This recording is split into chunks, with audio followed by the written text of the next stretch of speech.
So the talk which I'm going to do today is kind of catered more towards students because obviously it's like a career track. There was like also a small bit of miscommunication regarding the name of the talk. How many of you guys are expecting that I'm going to come in and talk about high poly and ZBrush? How many of you guys are expecting that? So I'm not going to really get into softwares really, but the talk is more created in like a wider general sense. There's something for everybody to learn as an artist. So a guide to being a video game artist, that's something that me, my partner Sriram, we have kind of understood working in the industry for a long time. Yeah, Anus. So firstly, I'd like to shout out to Sriram Chandra, my friend, my very good friend and my business partner who helped me curate the talk. And it couldn't have been done without him. So credits were due. And okay, are we ready for the talk? A little bit about us as a studio. We are a studio specializing in creation of characters. And we have been in the industry for the past 9 years as Little Red Zombies. Prior to that, me and Sriram were working as character freelance artists for about 5-6 years. And forming the studio was like a natural evolution of our passion where we wanted to be a place where passionate artists can learn and grow together. We realized that working together in like a small space, we were learning a lot and we decided to kind of expand on that passion. And right now, in a very proud way, we are a place where a lot of passionate artists are coming together and we are working and growing together. So that's pretty much why Little Red Zombies exists. The outsourcing side is kind of just the business model so that we can pay and feed ourselves. And yeah, you can see some of the clients listed there. We are currently working with Remedy Games, CD Projekt, Rebellion. We did a bit of work on Starbreeze. We are also working on some unannounced games for some really good clients. Hopefully, we'll get to share some of that in the future. And for those who might not be very familiar with the work, some of the personal and professional work that you'll get to see. I'm just going to quickly skim through it. For anyone who wants to really have a look at our works, can go to our website, littleredzombies.com. Because obviously, the talk is not about our works, right? And later on, if you have any questions regarding any of the works towards the end, you can just kind of pop up and ask the question. That's totally fine.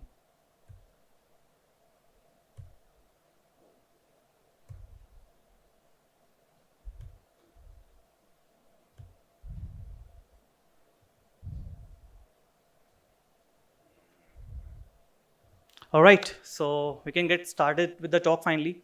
So being a video game artist, right, what it's all about and what is kind of the things that we have kind of figured out being a video game artist ourselves. So before you kind of, as let's say you are students and you are deciding to be getting a career in the game industry. So before you do that, ask yourself these questions because it's something what I asked myself when I was doing my college. So firstly, do you like video games? And do you like arts? And then are you happiest when you do art? So that's something if I currently ask myself again to this date, if am I happy when I do art? I'm the happiest when I do the art. So before you choose this career, be very, very sure whether you will be happy doing this. So yes, that's like one of the things. But before that, the parents will come and say, stop, ye kya hai? Gaming kya hoti hai? And they'll be like, scope industry mein, paisa milta hai. So like, does it pay well? And is there like a future? Is there scope in the industry? And is there growth? So everyone will ask, like, you have these concerns, does the industry pay well? Is there scope? Is there future in the industry? So for a very simple answer, yes, there's a lot of scope in the industry and there's a lot of money, but all you need is passion. If you have passion, you can do very, very well in the industry. And if you're just coming here because someone told you that animation, that industry has a lot of scope in future, paisa acha hai, just go and join it.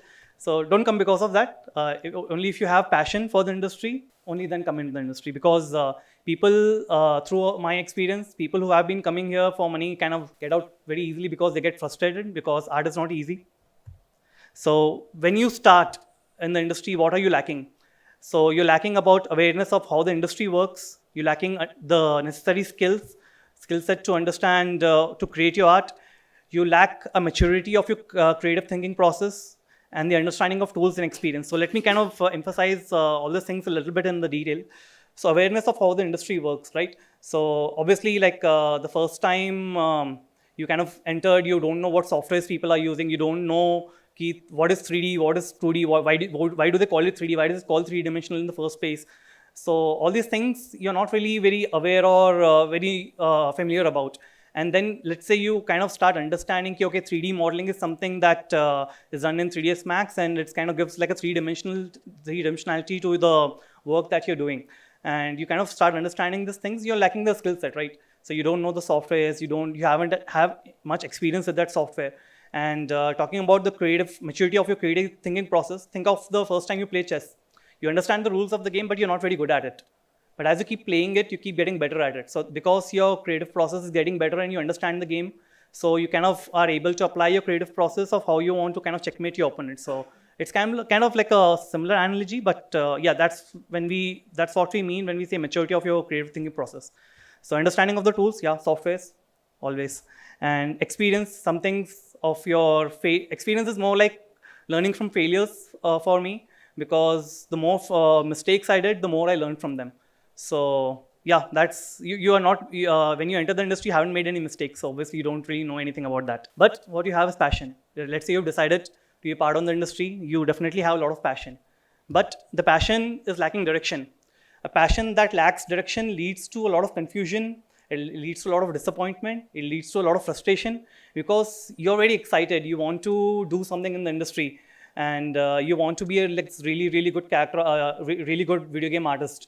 But and you have a lot of passion. But if it's not guided in the correct way, it's going to lead to a lot of confusion and frustration. So let's say a lot of you guys might say, "Oh, I don't have a mentor to guide me." I think that's like one of the common things that students would have. That probably I'm doing this course at the institute, but all I get is the knowledge of the software, which is good to understand the tool set, but I'm not able to self-guide myself. So let's say you come to people like me and who are busy all the time, and I'll be like, dude, I'm busy, let me try if I can help you. But yeah, most of the professionals, that's the hard truth, they are busy. So, but how do you direct that passion in a good way? So I'm hoping like what I'm going to share in the next slides will help you kind of grow in your own self-sufficient way, because the Indian mentality of learning is more spoon-fed, where मुझे बता दो मैं कर दूंगा. But no one in school really teaches how to learn for yourself.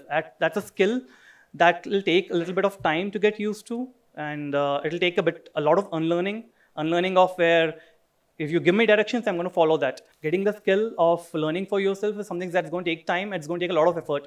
But there are some guided ways where you can do it. So firstly, having a growth-oriented mindset.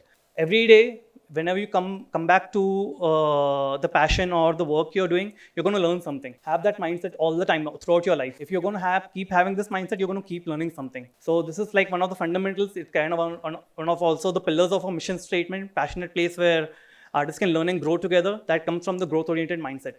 Then always be open to constructive criticism. So when we say constructive criticism, like let's say like someone drew a Mickey Mouse, and I might say, oh, the ears are not too round enough and they need to be more round looking. They are not in the correct scale that Mickey Mouse is having. Probably the smirk is a little too short.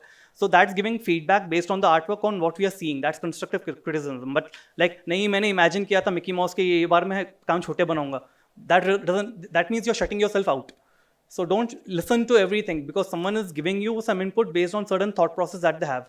So if you're always open-minded and having openness to listen to criticism, that's going to really help. In the same way, when you give feedback to anyone's work, don't say, oh, it's good, oh, it's bad. That doesn't help in any way. So if you're going to give feedback, give in a constructive way where the person can benefit. If it's good, what is good about it? Oh, I really like how you captured the proportions. Oh, I really like how the silhouette reads on the character.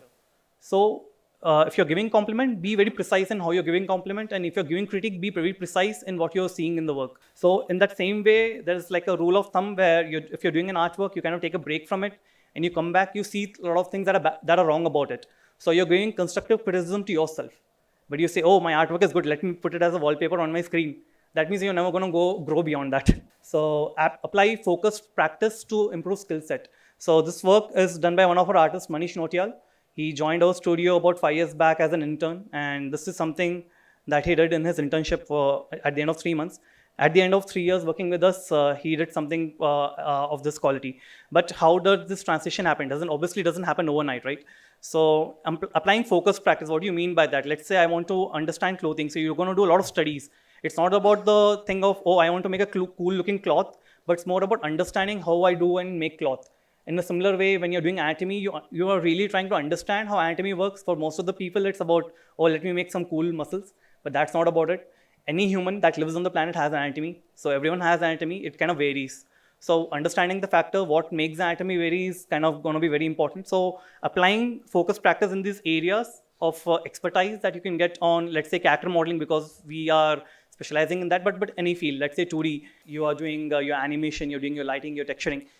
Everything can have areas and rules that you can learn and specialize on. So, and then this is something very important, develop the ability to learn from your mistakes. To do that, firstly, you have to make mistakes, accept that you're going to make mistakes, and then understand where you're making mistakes. So if firstly, if everyone is accepting that we are humans, we are going to make mistakes, that's the first step. That's the first step in the right direction. Second thing is going to be a process where you're going to have to learn how to identify mistakes. That's through taking critiques, going back and looking back at your work, or just kind of updating your knowledge. So the more you update your knowledge, the more you take critique, the more you kind of take break and try to do multiple things. That's going to help you learn your mistakes. And when you learn your mistakes, you have to now update your knowledge on how to fix it. That's kind of a repeated loop where you can keep making mistakes, you keep learning from mistakes, and you keep growing because of that. One of the things that we do in our internship at our studio is we have an internship program that kind of lasts from around 6 to 9 months.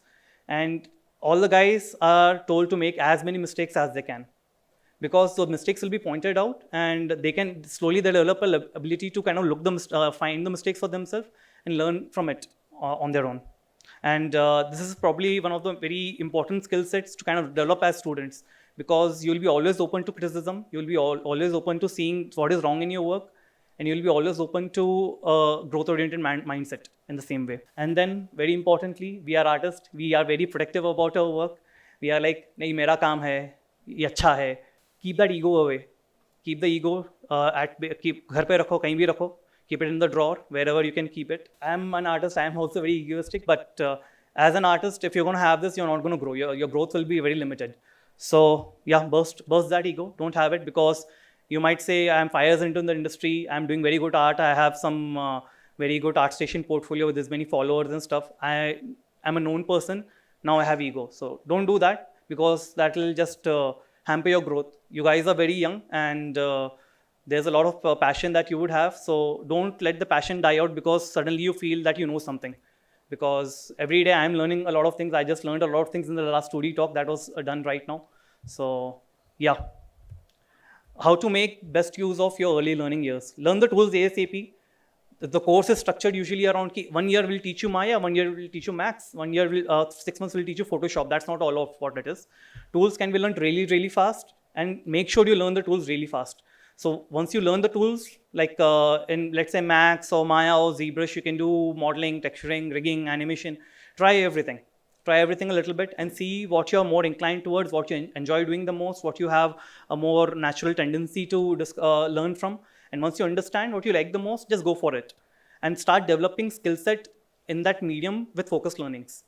So let's say as a character artist, I decided very early on, I am not able to do characters, let me do characters. Why the hell am I not able to do characters? That was my stubbornness to learn to do characters. And slowly as I started doing them, I enjoyed doing more characters, and I learned a lot and I enjoyed the learning process, because I was making a lot of mistakes and I was learning from them.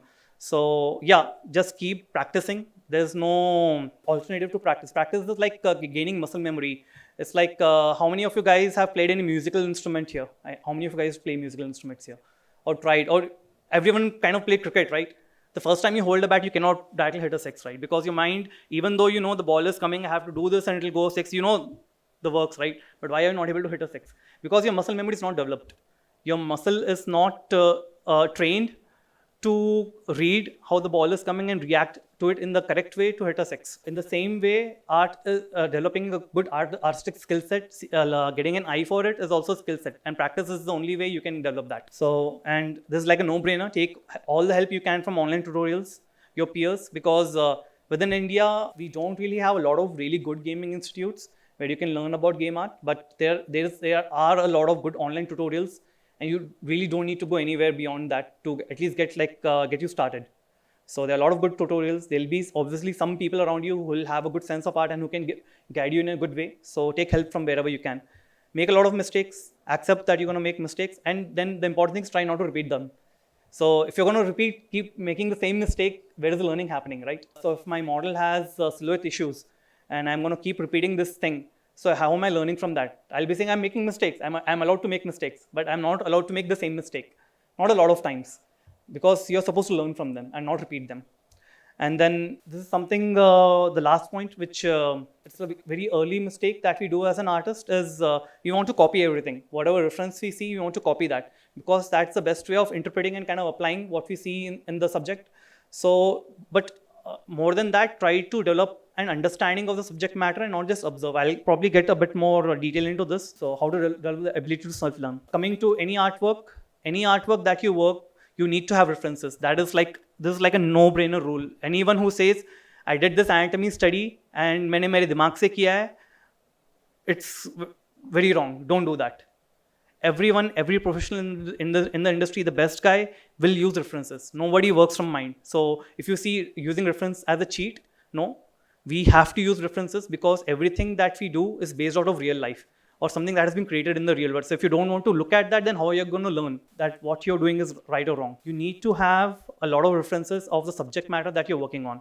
And like a professional trip here, use pure ref. That's something we use to make a collage of all the references that we have. And there is this formula that we can execute once you collect references. Is once you have a reference, you understand what the reference is giving you, right? Let's say you have this chair. You have a lot of chairs around the world, but what is specific about this chair? It probably has this rounded silhouette on the top. It's four-legged, obviously, and it has this cushioning to it.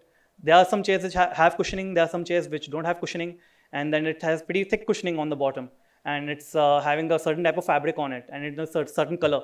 So you get all these things from a reference. Because let's say I tell everyone to make a chair, you guys will make various chairs. Nothing will be wrong. But if I ask everyone to make this particular chair, you have to look at that chair, right? Or let's say if you never heard about this guy, Hrithik Roshan, you don't know, if I tell you to sculpt Hrithik Roshan, who are you going to sculpt? You have to go and look online and know who Hrithik Roshan is, right? So you have to collect references, understand what the reference is going to tell you about. And then what is process? Process is a way where you're going to translate your art in the medium that you're going to do. Okay, let me try to put it in a much more simple way. Let's say, I have to sculpt Hrithik Roshan. So, okay, I'm going to make a head. I'll start in ZBrush. I'll use a sphere. I'll make my construction paths. I'll give the features, and I'll go on like that. So I'm putting a process in my mind on how I'm going to approach my artwork, right, in a technical way. So once you understand your subject, you know the process, how you're going to do it, the easiest thing to do is execute. Execution is by far the easiest part if you have done enough homework on your understanding and process. So if, let's say you have enough understanding and you know the process and your execution is still lacking, that means you lack the skill set, means you need to practice. So understand the concept of form follows function. So like you can see something, as you can see here, if a car is having a tire which is like a square, it's not going to run, right? What is the reason that a car moves? Because it's having like a round wheel. Because the wheel was designed in a way so that the car can move. Form follows function. Understand those principles. A chair has 4 legs so that you can sit and that you not fall. The mic is here so that I can talk and you can hear, listen to it. Everything has, every design has a function to it. So understand this concept. It will take a bit of a time to getting used to this because by nature, we are used to seeing, okay, I'm supposed to make a mic. There's some cylindrical thing here, a long cylinder here, and then there is this base here. But if you are going to dig a little deep into it and try to understand what is the purpose of each and every of this element on this mic, that's just going to give you a better understanding of the subject. As artists, it's very important that we think as designers first and artists secondly. So break down, deconstruct your references for understanding. So a very easy example to give here is the human body. So whenever you think about human body, you think about, muscles, but that's not all about it. There's skeleton first. We have skeleton inside, right? If we don't have skeleton, we are not even supposed to walk. So there's skeleton, then there's muscles, then there is fat on top of it, and then on top of that there is skin. So that is the construction of a human anatomy at a basic level. And then if you dig deep into it, then you have different bones. You have your skull, you have your sternum, you have your rib cage, your pelvic bone. You have all those different bones that you can kind of start breaking down these into different elements and start understanding them. And similarly for the muscles, you have your pectorals, you have your abs, sternocleidomastoid. So yeah, all these, I'm not going to get into details now, but you start breaking down different things and you start applying it to your human anatomy study as an example here. And then you kind of take it into the next level. Because all humans are not the same. Probably, I am 35. There will be a guy, my anatomy will be different to a guy who is probably 60 years. He's older. So his muscles are going to be much more loose. His skin is going to be much loose. And when compared to a younger kid like a 6-year-old child, and then you add race to it, because Caucasians are much more taller than Indians, and Asians are much more shorter than Indians. So you kind of start putting that anatomy varies based on person to person, or race to race, or age or gender. Even though you might say, oh, muscles, I know, anatomy, no, that's not it. You have to kind of broaden your scope of understanding. Anytime you're going to make a mistake, just understand where you're making mistake, and you have to go back to looking at your references so that you are developing the ability to understand your subject better, so that you can figure out where you're making mistakes. Over time, by repeating this process, you will improve and get the ability to make better artistic decisions. It's not like you can make all the artwork yourself. You're always going to make mistakes, and you'll always need someone to review your artwork. But if you're going to keep doing this process where you're going to deconstruct, construct, apply that knowledge, make mistakes, understand where you're making mistakes, go back, look at references, see where you made mistake, get the skill set to fix that mistake, and then approach again. That's like a cycle. That's the cycle of an artist. So over the time, you'll keep getting better. It's going to take some time.